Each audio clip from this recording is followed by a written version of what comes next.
구독자 여러분 안녕하세요. 32,600명의 백이성 역사 채널에 우리 오신 것을 환영합니다. 오늘 제가 유튜버로서 이렇게 여러분께 오래간만에 인사드리게 돼서 매우 기쁩니다.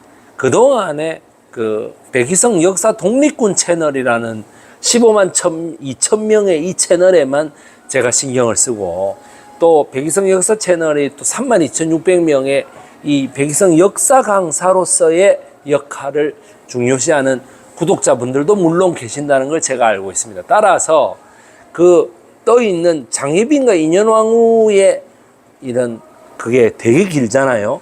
그래서 여러분들에게 도움을 드리기 위해서 그 핵심적인 부분을 좀 Q&A 시간으로 역사를 하는 것을 마련했습니다.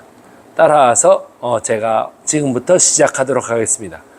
먼저 그 질문을 해주시죠. 장희빈에 대해서 궁금합니다. 네. 어릴 때 드라마를 보는데 장희빈 정말 예쁜데 욕심이 많았잖아요.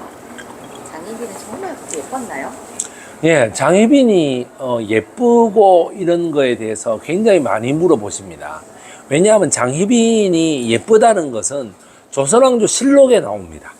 실록에 여자로서 그 용모가 자못 아름다웠더라 하는 말이 숙종실록에 나옵니다. 여자로서 용모가 아름답다라 하는 말은 조선왕조 실록에 처음 나옵니다. 그리고 끝날 때까지도 나오지 않습니다. 유일하게 나오는 것이죠. 이것이 어째서 이렇게 나오느냐. 여러분들 그 옛날에는요, 용모가 아름답다라는 이런 말은 왕조실록에는 없습니다. 그런 말은 안 나옵니다. 그런데 뭐냐 하면은 지금 그 숙종실록이라고 하는 것은 조선 영조 때에, 영조 초에 인현왕후의 그 장희빈의 사랑의 라이벌 있잖아요. 인현왕후의 작은 오빠 민진원이가 총책임자가 돼가지고 쓴 겁니다. 따라서 거기에는 비하하는, 격하하는 그런 의미가 있습니다. 인현왕후는 뭐의 후손이고 용의 기운을 타고났고 저거 죽졌고, 다시 장희빈을 쓸 때는 용모가 자못 아름답더라 이 말 한마디 쓰고 끝이야. 예, 그래서 사실은 이 기록 때문에 수많은 미녀 탤런트들이 장희빈을 했죠. 김지미 씨라든가 김혜수 씨라든가 김원희 씨라든가 정성경 씨라든가 무슨 김태희 씨, 뭐니 해도 그 다음에 박순애라든가 박순애가 아니고 전인화 같은 사람들이 했었죠. 그러나 그것은 그 기록이 있고 난 다음에 도저히 이것은 용납할 수 없다라고 해서 장희빈파, 소론파와 남인파가 결탁을 해서 이인좌라고 하는 사람이 내전을 일으킬 정도로 엄청난 기록입니다. 이거는 절대로 예쁘다라고 해서 요즘 생각해서 여러분들이 예쁘면 좋은가 아이가 이렇게 생각하시면 안 됩니다. 따라서 장희빈은 굉장히 진취적인 여성이고 아름다운 여성인 건 사실입니다만은 실록에 적힌 대로 무조건 예쁜가? 아닙니다. 예쁜 거는 여러분 우리 첫째 딸내미 같은 스타일이 예쁘다 할 수도 있고, 우리 둘째 딸 같은 스타일이 예쁘다 할 수도 있고, 이 카페 알바가 예쁘다 할 수도 있고, 자기 눈의 안경입니다. 절대로 하나의 절대적인 어떤 미라는 건 존재할 수 없죠. 따라서 그 숙종실록의 기록을 잘 봐주시면 감사하겠습니다.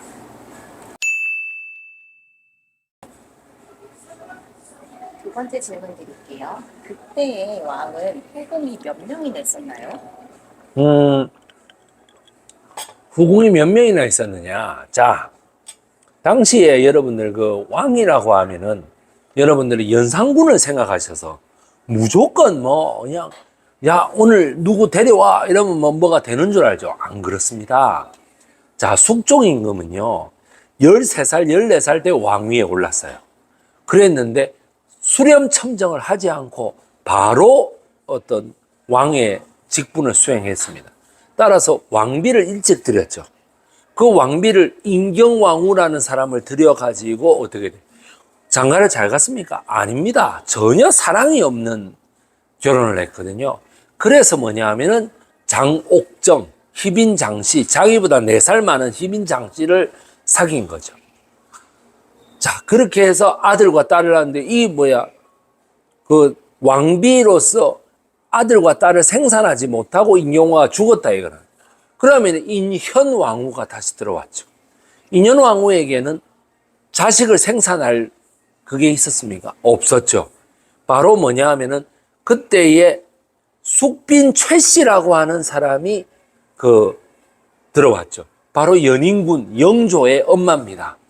그리고 다시 또 뭐냐 하면은 영빈 박씨가 들어오고 그 인현왕후가 죽고 난 다음에 장희빈도 죽고 난 다음에는 다시 인원왕후 김씨가 또다시 들어옵니다. 그러면은 몇 명의 여자를 본 셈이죠? 숙이 김씨라는 사람이 중간에 장희빈을 견제하기 위해서 들어왔다고 치면은 총 7명의 여성을 취한 것이 됩니다. 따라서 동시에 취할 때에는 뭐 장희빈, 그 다음에 인현왕후, 최무수리 이렇게 3명이 있었으니까 3명을 동시에 취했지 나머지는 쭉 평생에 걸쳐서 7명이었다. 이렇게 생각하시면 되겠습니다. 그리고 왕후를 만드는 중요한 역할을 하기 때문이겠죠. 순간순간 목숨을 걸 싸움이니까요. 그런데 아들이 없는 왕비들은 어떻게 되나요? 정말 폐사인이 되나요? 아니면 후궁이 낳은 아들을 자신의 아들로 만드는 경우는 없었을까요? 자, 여러분. 조선 숙종은요, 조선 후기에 있어서 최고의 정통성을 가진 임금이었습니다. 숙종의 아버지가 장자, 그 장자의 장자, 그리고 어떻게 됩니까? 그 장자로서 왕위를 계승했다는 것이죠. 따라서 장자 적통 장자로서는 최고의 정통성을 갖고 있었기 때문에 자기 마음대로 뭘 할 수 있었어요. 자기 장희빈하고 인현왕후 사이에서 얼마든지 줄타기도 가능했고요. 그 다음에 신하들을 대상으로 해서 환국 정치도 가능했습니다. 환국 정치의 상징이죠. 장희빈이 집권했을 때는 소론과 남인, 그리고 인현왕후가 집권했을 때는 어떻게 됩니까? 노론이었죠. 따라서 이것을 마음대로 했기 때문에 강력한 왕권이 됩니다. 자, 숙종만 놓고 봅시다. 왕비들이 노론인데 대부분 자식이 없죠. 공주도 생산하지 못했습니다. 그런데 장희빈은요, 공주도 생산하고 왕자도 생산했습니다. 숙빈 최씨는 어떻습니까? 노론이지만은 출신이 천한 무술이기 때문에 임신이 가능했을 거다. 저는 그렇게 보고 있어요. 따라서 연인군을 낳았는데 그 연인군이 인현왕후의 양자로도 들어가고 다시 인현왕후가 죽고 나니까 인원왕후의 왕자로도 들어갑니다. 인원왕후는 원래 소론 집안입니다. 소론 집안인데 들어와서 노론으로 바뀐 것이죠. 따라서 노론으로 바뀌니까 연인군을 자기가 양자로 취할 수밖에 없는 것이죠. 따라서 그 장희빈의 아들은 항상 노론에 의해서 목숨의 위협에 시달렸습니다. 장희빈이 독해진 거는 그 원인 때문이라고 볼 수 있겠죠.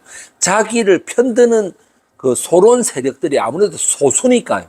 따라서 장희빈은 결국에는 왕자를 끝까지 보필하지 못하고 죽었지만 이쪽이 결국 왕위에 올랐으니까 그 왕자가 처신을 잘했다고 볼 수 있겠죠. 그렇지만은 또 왕자를 생산하지 못하고 죽었다. 따라서 왕세제, 조선 왕조를 통틀어서 왕세제로서 왕위에 오른 것은 태종 이방원을 제외하면은 영조가 처음입니다. 따라서 영조로서는 왕위에 오르는 데 있어서 극심한 권력 투쟁을 야기할 수밖에 없었다. 경종이 아들이 없으면 양자를 들여서라도 경종의 적통으로서 이어야 되는데 그게 아니라 영조로서 왕위를 이었으니까 말이죠. 예. 폐서인이 되지는 않고요. 잠깐 폐서인이 됐다가 다시 돌아오고 그럽니다. 예, 너무 그렇게 비관적으로 생각하지 마십시오. 괜찮습니다. 예. 다음 질문입니다. 드라마에서는 장희빈이 왕의 뺨을 때려서 사약을 받는 걸로 나오는데 사실일까요? 왕의 뺨을 때렸다라는 기록은 조선왕조실록에는 없습니다. 따라서 저는 그거는 날조된 사실이라고 생각합니다. 민진원이가 그 영조 때에 숙종실록을 간행하면서 최대한 적은 여동생에게 유리한 거는 침소봉대 확대하고 불리한 거는 아주 작게 만들거나 아예 없애버렸겠죠. 그래가지고 절대로 사약을 받고 죽은 것도 아닌데 사약에는 뭐가 들어갔다는 둥 이상한 소리를 합니다. 사약이 아니라 목을 매서 자진했습니다. 왕의 차기 왕세자의 엄마가 죽는데 사약을 먹고 죽었다고요? 그건 있을 수 없는 일입니다. 이 건물에 끈을 고정해서 그 끈에 목을 매달아 자진했다고 보는 것이 일반적입니다. 예, 여러분 즐거우셨습니까? 구독자 32,600명의 백이성 역사강사 채널, 오늘 장희빈과 인현왕후에서 중요한 것들을 한 4가지 정도 질문으로 정리해 보았습니다. 여러분 너무 길다고 장희빈과 인현왕후 안 보지 마시고 장희빈과 인현왕후도 한번 봐주시고 또 제 문답도 보시면서 중요한 거 정리하시면 되겠습니다. 여러분 안녕히 계십시오. 구독, 좋아요 눌러주세요.